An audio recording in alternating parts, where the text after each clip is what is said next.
Hello students, आपका स्वागत है आपके अपने चैनल जीके खोला में।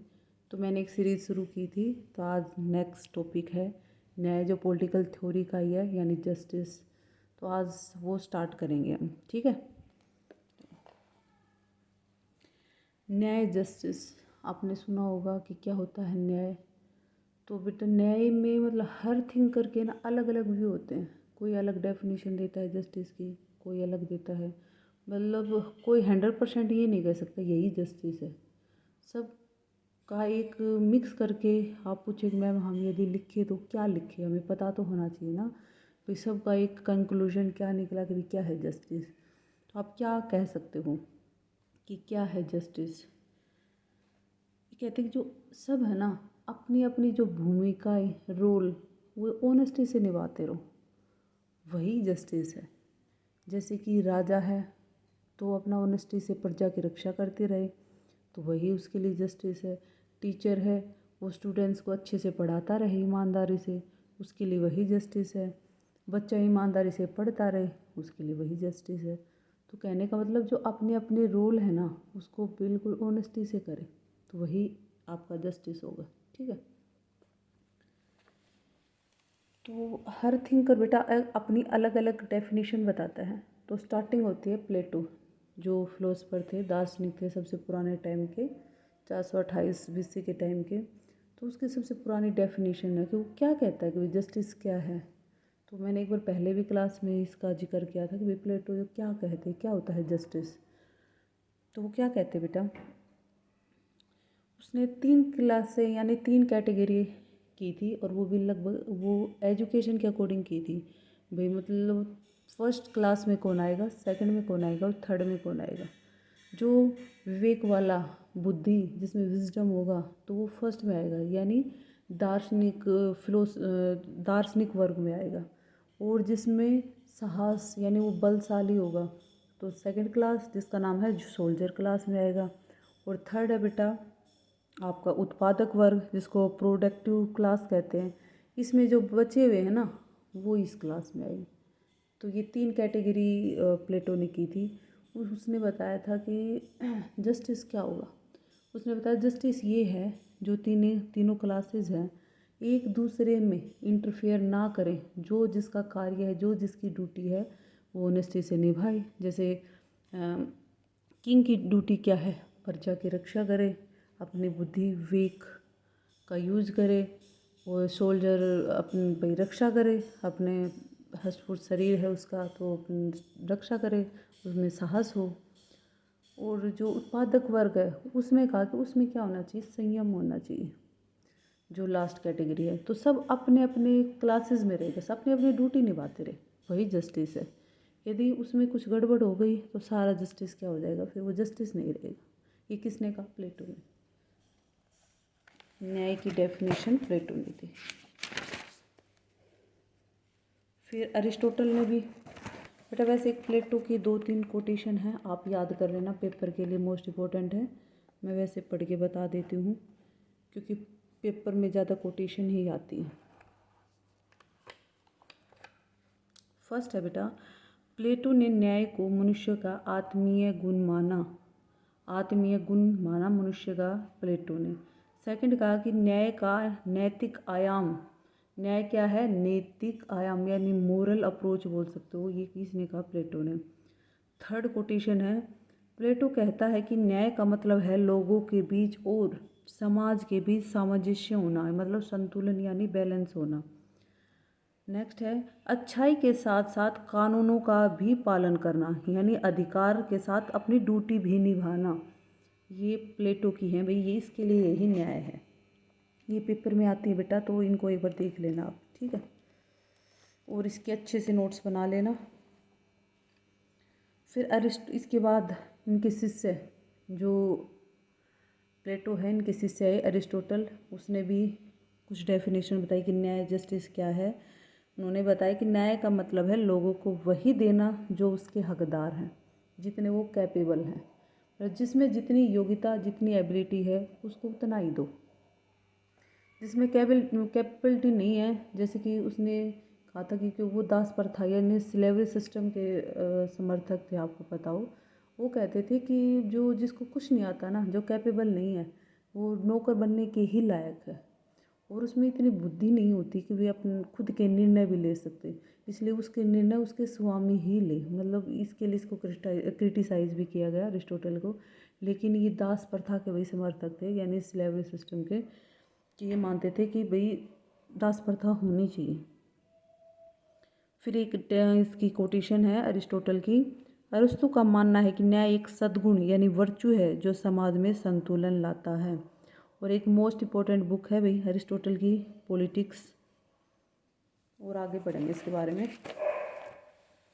फिर आते हैं भाई न्याय के आयाम यानी डायमेंशन ऑफ जस्टिस। ये 3 टाइप के हैं, इनको भी मैं बताऊंगी क्या होता है। फर्स्ट है भाई वितरणात्मक न्याय, सेकंड है प्रक्रियात्मक न्याय, और थर्ड है तात्विक न्याय। तो फर्स्ट को पढ़ो।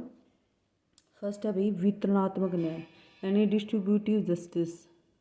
इसमें क्या होता है भाई, इसमें क्या होता है कि जैसे कि धन है, संपत्ति है, जो आपके पास गरिमा है, आपके पास भूमि है, उनको सबको डिस्ट्रीब्यूशन करना।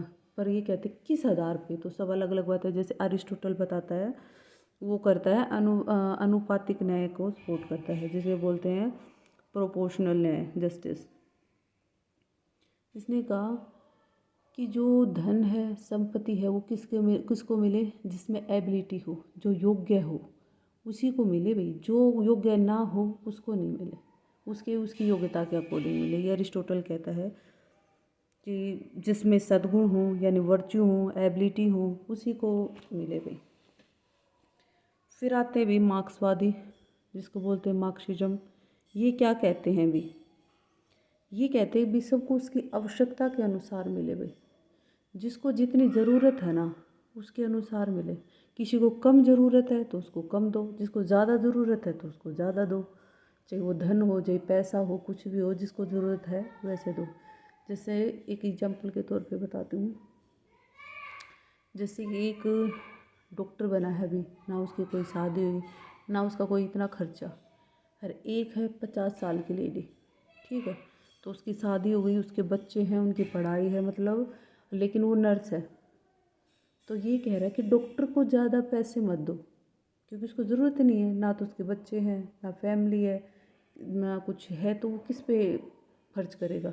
लेकिन नर्स के पास देखो फैमिली है, उनकी पढ़ाई है, खर्चा है, सब कुछ है। तो ये कह रहा है जिसको जितनी आवश्यकता है ना उसके अकॉर्डिंग दो। ये मार्क्सिज्म कहता है। जैसे कार्ल मार्क्स जैसे, एंगल्स जैसे थिंकर है, वो ये बात कहते हैं, ठीक है। फिर सेकंड अपना आता है भी प्रक्रियात्मक न्याय, जिसको बोलते हैं आप बोलते हैं प्रोड्यूशल जस्टिस। इस पे क्या किया गया है बेटा, प्रोसेस पे जोर दिया गया, प्रक्रिया पे। रिजल्ट पे कोई नहीं, कोई कुछ भी आई, नेगेटिव आई, पॉजिटिव, उससे कोई मतलब नहीं, सिर्फ प्रोसेस अच्छा हो, रिजल्ट से हमें कोई मतलब नहीं। ये कहते हैं कि समान अपॉर्चुनिटी दो, मतलब सबको इक्वल दो। जैसे कि कोई भी गवर्नमेंट जॉब निकली है, जैसे कि सीईटी के फॉर्म निकलेंगे, तो ये कह रहा है कि सबको भरने का मौका दो, सब फॉर्म भरें, लेकिन पेपर में जो जिसमें एबिलिटी होगी, कैपेबल होगा, वो पेपर पास करके गवर्नमेंट जॉब में लग जाएगा, और जो कैपेबल नहीं होगा वो पीछे रह जाएगा। इससे क्या हुआ, जो गरीब लोग हैं वो पिछड़ जाएंगे, और जो अमीर है उनके पास एजुकेशन होगी तो वो क्या रहेंगे भाई, उनके अच्छे पैसे होंगे, एजुकेशन होगी, तो फिर आपको पता है वो आगे चले जाएंगे। और ये जो SC ST वाले जिनके पास भाई पैसा नहीं तो एजुकेशन अच्छी नहीं होगी, तो उनको दिक्कत आएगी ना। तो ये उस रिजल्ट पे ध्यान नहीं देते, क्योंकि आपको पता है अमीर अमीर होते चले जाएंगे, गरीब गरीब होते चले जाएंगे। अमीरों के पास पैसा है तो अच्छी एजुकेशन है, उसके बिहाद पे ये पास कर लेंगे एग्ज़ाम को। लेकिन SC ST वाले ना तो पैसा है, पैसा नहीं तो एजुकेशन अच्छी नहीं होगी। तो ये इस पे जोर देते हैं भाई। ये कहते हैं जो जितना कैपेबल है ना उसको उतना ही मिले, यानी ये रिजल्ट पे ध्यान नहीं देते भाई क्या होगा क्या नहीं, ठीक है। और इसके सपोर्टर कौन है भाई, एडम स्मिथ है, लोक हैं, हर्बर्ट स्पेंसर हैं। ये इसको मानते हैं कि भाई ये होना चाहिए। थर्ड है भाई तात्विक न्याय, ठीक है, जिसको बोलते हैं सब्सटेंसिव जस्टिस। इस पे भी भाई आवश्यकता पे ध्यान दिया गया। मतलब आवश्यकता कहने का मतलब प्रोसेस पे ध्यान नहीं दिया, इस पे रिजल्ट पे ध्यान दिया भाई। इन्होंने कहा कि भाई जो जिसको जितनी आवश्यकता है ना उतना दो। कहने का मतलब यदि तुम कोई पेपर कर रहे हो, यानी कहने का मतलब आरक्षण की बात की इन्होंने, भाई आरक्षण दो तुम। SC ST वाले एजुकेशन पैसा कम है तो उनके पास एजुकेशन कम होगी, वो रिसोर्स नहीं मिल पाएंगे जो भाई आपको पता है पैसे वाले के पास होंगे। तो ये कहता है कि जैसे आपने पेपर लिया, 100 नंबर का पेपर आता है, तो जनरल कैटेगरी को क्या करते हैं, 80 नंबर वाले, जिसके 80 नंबर आए वो पास हो गया, गवर्नमेंट जॉब मिल गई। और जिसके OBC वालों को दे देते भाई 70 नंबर आए, उसको जॉब मिल गई। लेकिन SC ST वालों को एक रिजर्वेशन मिलता है, उसमें क्या होता है कि 50 नंबर आ गए ना तो उसको गवर्नमेंट जॉब मिल जाती। इसको बोलते हैं रिजर्वेशन यानी आरक्षण। तो ये उसकी बात करें, ये कह रहे भाई उनमें इतनी क्षमता नहीं है क्योंकि उनके पास पैसा नहीं है, पैसा नहीं तो एजुकेशन अच्छी नहीं ले पा रहे। तो उनको यदि आप आरक्षण यानी रिजर्वेशन दे दोगे ना तो उनको थोड़ा सा इक्वालिटी आएगी। ये बात कह रहे हैं कौन, तात्विक न्याय वाले। उसके समर्थक हैं वही मॉडर्न लिबरलिज्म वाले, ग्रीन होबहाउस लोस्की, और ये समतावादी यानी रोल्स, भाई जो आगे पढ़ेंगे हम रोल्स के बारे में, ठीक है।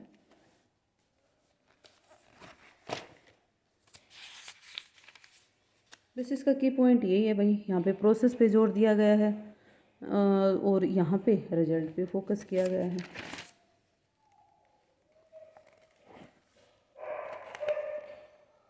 फिर वही है भाई, एक की पॉइंट है जो भाई आपके एग्ज़ाम के लिए मोस्ट इम्पोर्टेंट है। न्याय के टाइप क्या क्या होते हैं, जैसे कि प्लेटो का है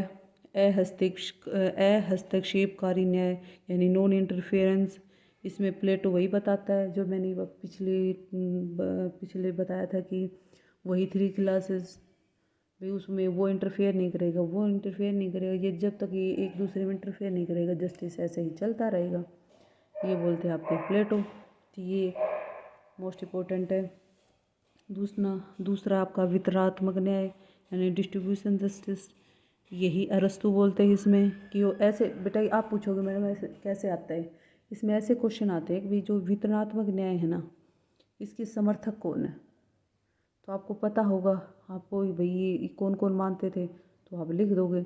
आपको ये पता होगा हस्तक्षेपकारी न्याय ये कौन देते हैं, प्लेटो देते हैं, तो आपको पता होगा तो एग्जाम में कर पाओगे ना। तो ऐसे की पॉइंट को याद रखना, ठीक है।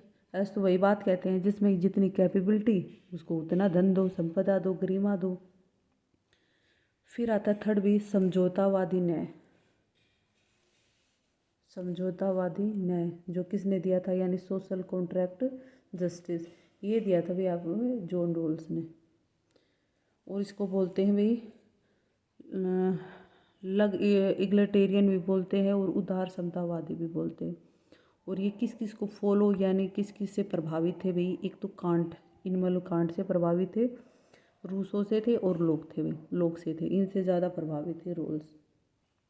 और बेंथम के विरोधी थे भाई, उनको बिल्कुल पसंद नहीं करते थे वो जो उपयोगितावादी है बेंथम। क्यों नहीं करते थे, सुनो।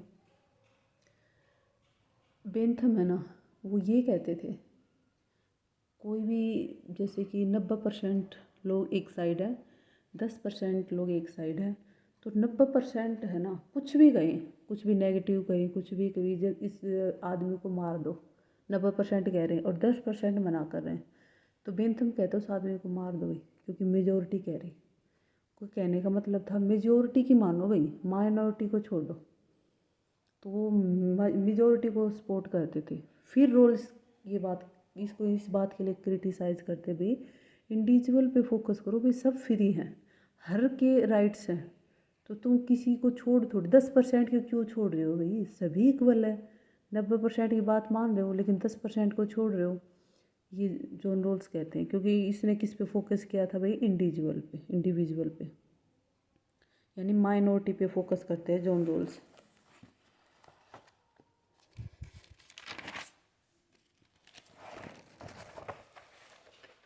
फिर एक इसने कॉन्सेप्ट भी दिया जो आप ड्राइंग के माध्यम से मैं आपको समझाऊंगी भी। जॉन रोल्स है ना, आपने सुना होगा समानता यानी इक्वलिटी, समता यानी इक्विटी। तो इसमें डिफरेंस होता है बेटा, कई तो सेम समझते हैं कि मैम मैम समानता और क्षमता सेम होती है, नहीं भी अलग होती है। और जॉन रोल्स ने ना समानता को नहीं अपनाया भी, समता को अपनाया है। यानी ये देखो आपकी इक्विटी को अपनाया है जॉन रोल्स ने, नो की समानता। बताती हूँ क्या है इसमें डिफरेंस। देखो एक बार ड्राइंग को ध्यान से देखो, इसमें क्या हो रहा है, ये पेड़ है, इसमें आम लगे हुए हैं, ये बंदा लंबा है, इसकी हाइट ज़्यादा है, तो ये आम को ले लेगा। और इसको भी हमने सेम टेबल नीचे दी है और सेम ही इसको दी है, लेकिन इसकी हाइट छोटी है तो ये आम तक नहीं पहुंच पा रहा है। ठीक है, हमने तो इनके साथ क्या किया है, इक्वेलिटी की है, इक्वल दोनों को दिया है, तो हमने तो कोई इनका भेदभाव नहीं किया, डिस्क्रिमिनेशन नहीं किया भाई। ठीक है, लेकिन जॉन रोल्स का नियम ये है, इसमें क्या है देखो, इसको टेबल क्या दी है नीचे, इसको क्या दी है ऊंचाई पे। क्यों, इसकी हाइट क्या है लंबी, आम को तोड़ पा रहा है, और इसकी हाइट क्या है भाई छोटी है, तो उसको इसके अकॉर्डिंग क्या कर दिया, मतलब ये थोड़ा सा डिफरेंस है। कहने का मतलब ये दोनों इक्वल ही रहेंगे, मतलब कहने का मतलब इनको आम दोनों को मिल जाएंगे। ठीक है, तो जो ये कह रहा है वही कह रहा है जॉन रोल्स, SC/ST वाला ही कह रहा है। ये एक वो समझ लो दौड़ का मैदान, रेस का।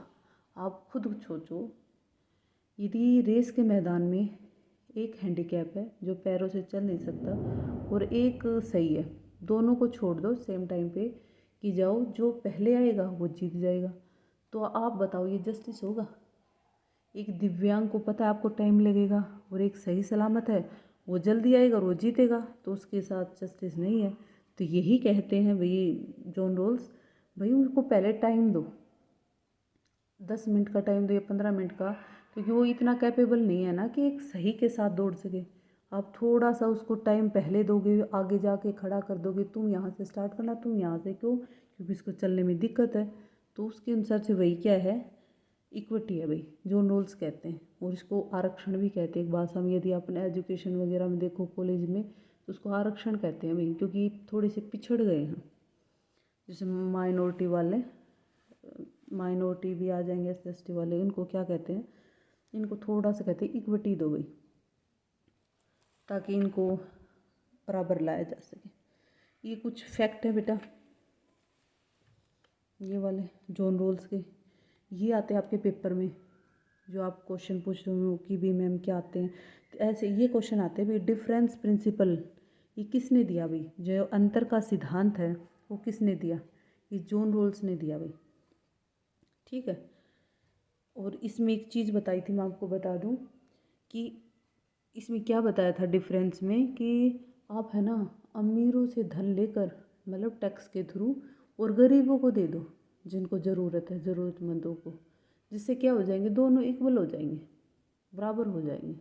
ये कौन कह रहा है, आपका जॉन रोल्स, जिसने ये सिद्धांत दिया था, और आगे पढ़ेंगे इसके बारे में। एक और दिया था इसने, इक्वालिटी ऑफ अपॉर्चुनिटी का, अवसर की समानता का, सबको मौका दो। ये मोस्ट इम्पॉर्टेंट है बेटा, ये पेपर में आते हैं, ये आते हैं पेपर में।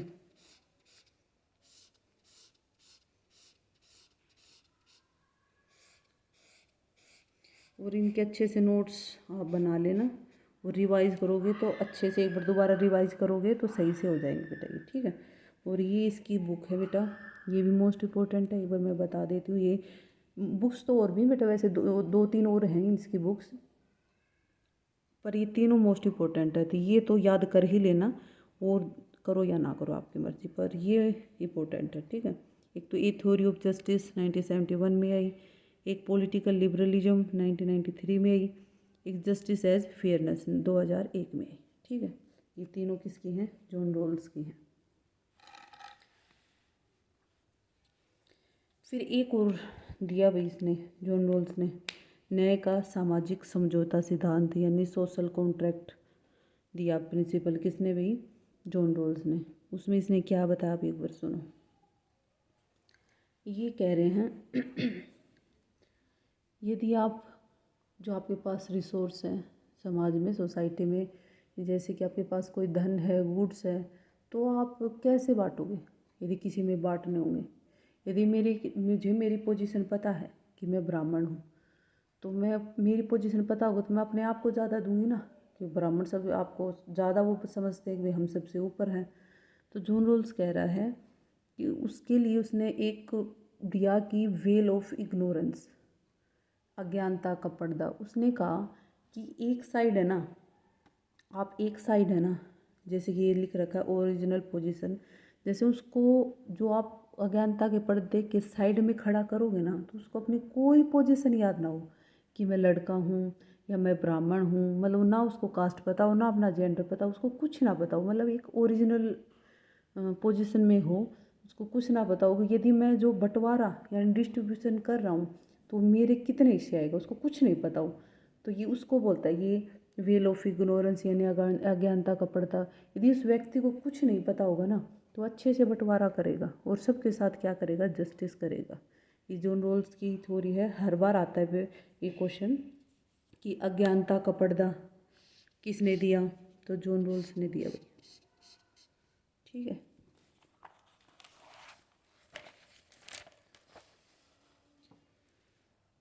ये मैंने आपको पढ़ा है ये भी। फिर आते हैं भी रॉबर्ट नोजिक,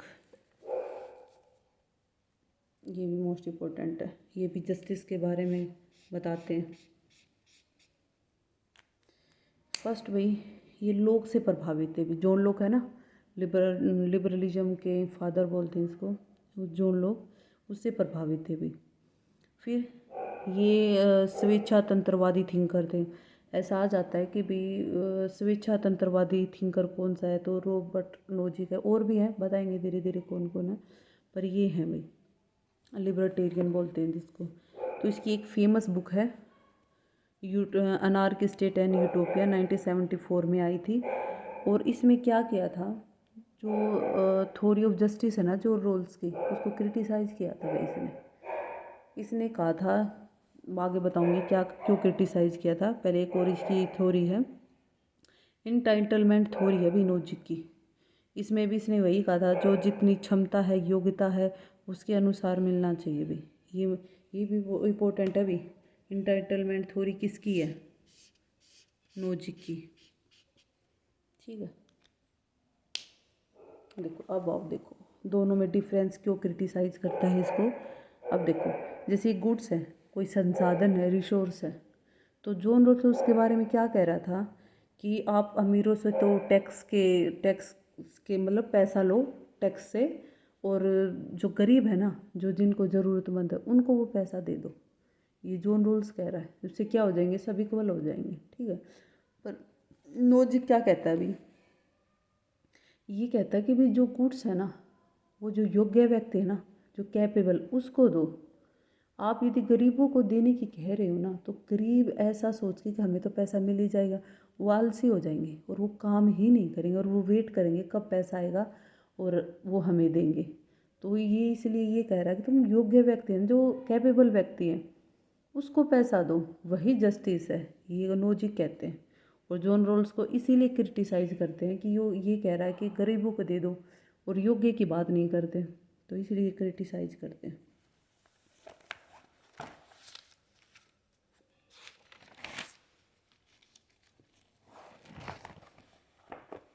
फिर ये भी की पॉइंट है नोजिक के, जो पेपर में आते हैं, इनको आपको देखना है।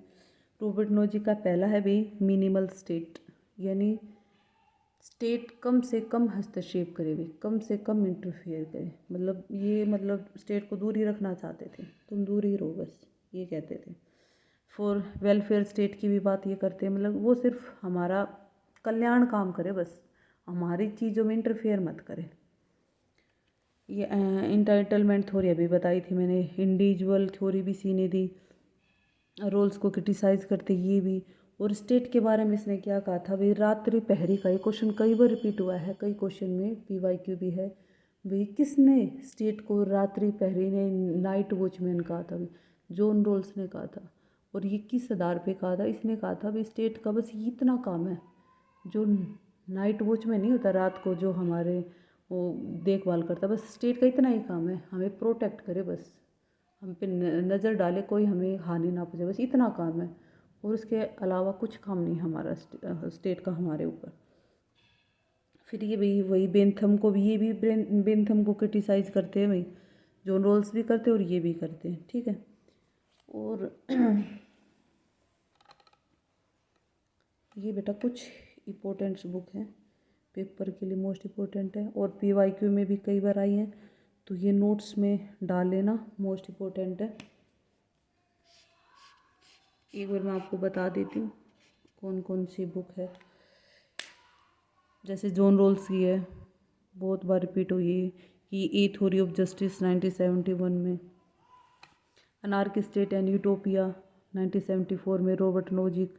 हाँ बेटा एक और बात बतानी थी आपको कि आप सोचते हो मैडम हिंदी में क्यों नहीं है। हिंदी में मतलब बुक्स है ना, जितना आप इंग्लिश में याद करोगे ना तो सही रहेंगी, क्योंकि देखो ये इनका ट्रांसलेट नहीं होता, सेम आएंगी हिंदी इंग्लिश में, पर जितना आप इंग्लिश में ऐसे याद करोगे ना तो आपको अच्छे से याद होंगे। तो मेरा मानो तो आप इंग्लिश में ही बुक्स को याद करना। थर्ड है भाई स्फीयर ऑफ जस्टिस 1983 में माइकल वोल्जर की है। और फिफ्थ है भाई इक्वल जस्टिस 1993 में एरिक रेकोस्की की है। एक ये रहेगी भाई आइडिया ऑफ जस्टिस 2009 में अमर्त्य सेन की है, ये भी मोस्ट इम्पोर्टेंट है भाई। एक आती है आपकी जस्टिस जेंडर और फैमिली 1989 में ओकिन की। और एक आती है भाई द मायरेज ऑफ सोशल जस्टिस 1976 में FA हेयक की भाई, ये बुक है भाई। तो इसके साथ होता है आपका टॉपिक ख़त्म जस्टिस। तो आपको बेटा कुछ समझ में ना आए तो आप मेरे को बता देना, कल कमेंट्स में बता देना, तो मैं उस डाउट को सोल्व करने की कोशिश करूँगी। और फिर कल मिलते हैं नए टॉपिक के साथ। Okay bye.